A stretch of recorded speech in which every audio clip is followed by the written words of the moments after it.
Could you tell us your name and a little bit about yourself? My name is Jack Arnal.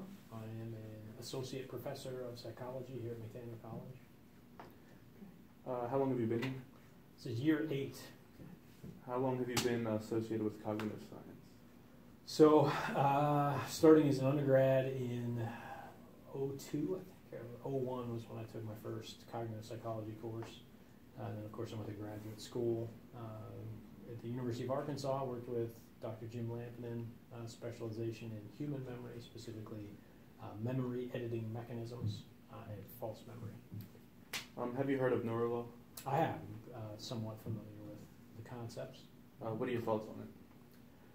So in terms of the questions of any sort of brain damage or differential functioning and how it can relate to the culpability or how we want to decide what is happening with a particular individual, whether they're found guilty or not, or whether or not that serves as a reason for defining them as not guilty.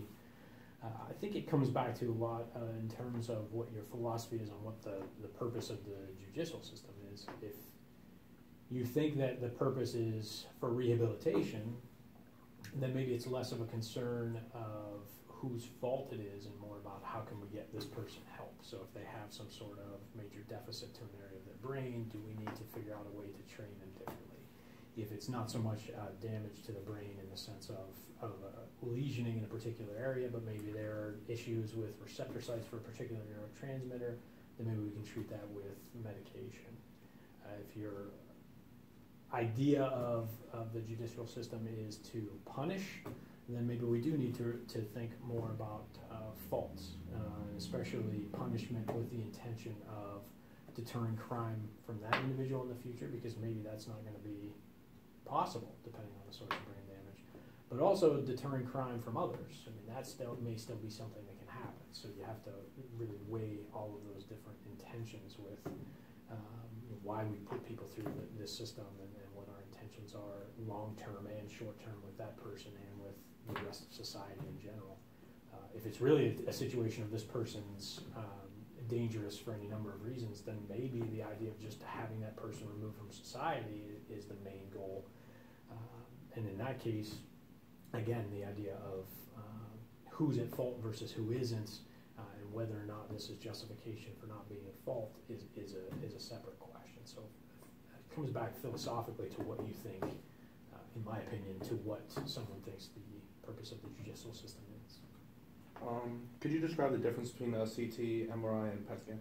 Yeah, so it's a CT scan or a CAT scan is essentially an X-ray. The images that you get are much better, but that's essentially what we're dealing with there in terms of the technology. An MRI, magnetic resonance imaging, is similar to a CT scan in that we're trying to examine structure. It's just that it uses magnetic fields instead of X-rays. There's a difference between an MRI and an fMRI. An fMRI is a functional MRI, so now we can actually see some differences or changes in function. So, I mean, it really has to do with magnetic fields and snapping ions in and out of alignment and then measuring how they vibrate back into their natural place. With an fMRI, we can do that to another level where we can actually track blood flow to different areas in the brain. So we're actually tracking oxygen. And the blood should go where the brain, or where the body in general, needs it. In terms of where do we need oxygen? Well, we need oxygen where you're utilizing, or where the cells need to utilize it, whether it's in the brain or somewhere else in the body. PET scan's similar concept. You ingest a radioactive dye, and that gets into your bloodstream. And so where the blood is flowing to, we should see higher concentrations of that radioactive dye. The question now is how accurate are they, especially millisecond to millisecond. None of those, the fMRI or the PET scan is going to be terribly accurate millisecond to millisecond, but we can get a general sense of at least some areas of the brain that are correlated with specific behaviors. The regular MRI and the CT scan will show us if there's damage in certain areas. Do you think that these scans should be allowed to be used as part of a defense in court?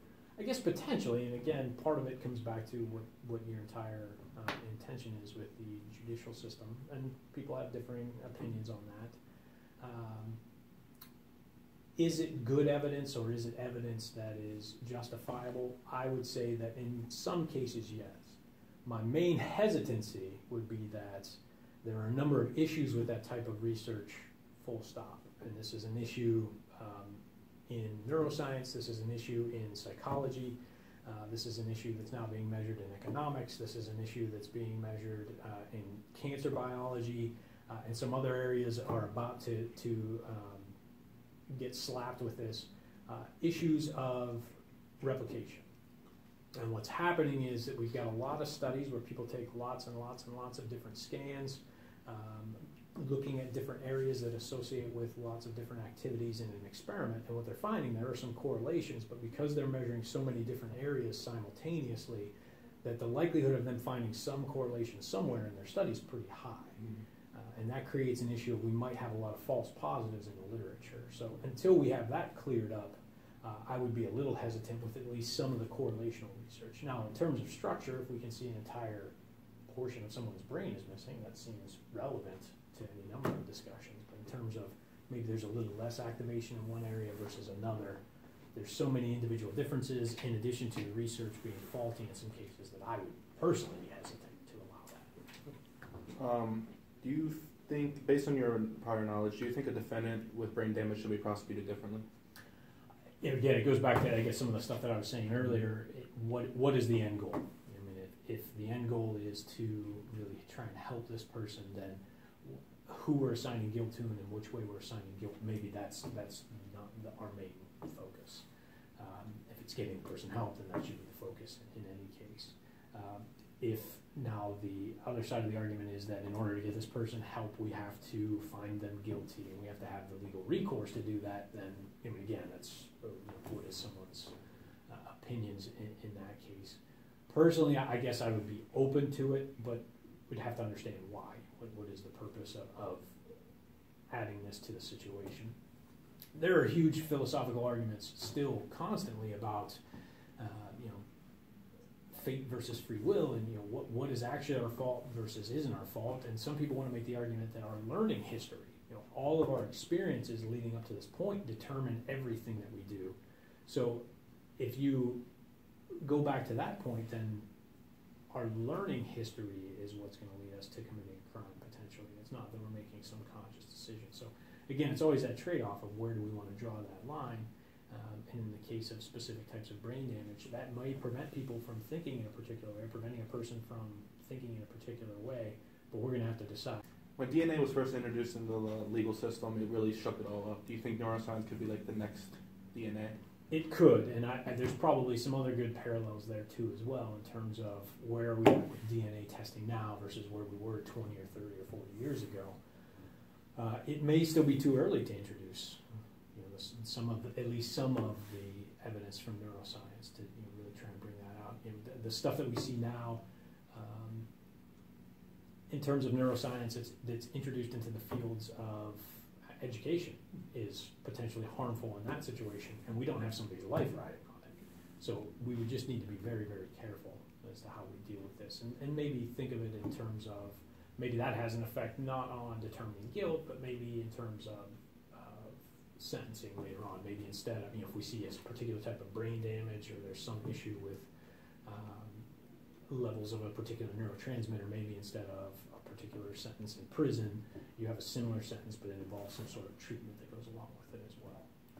Thank you.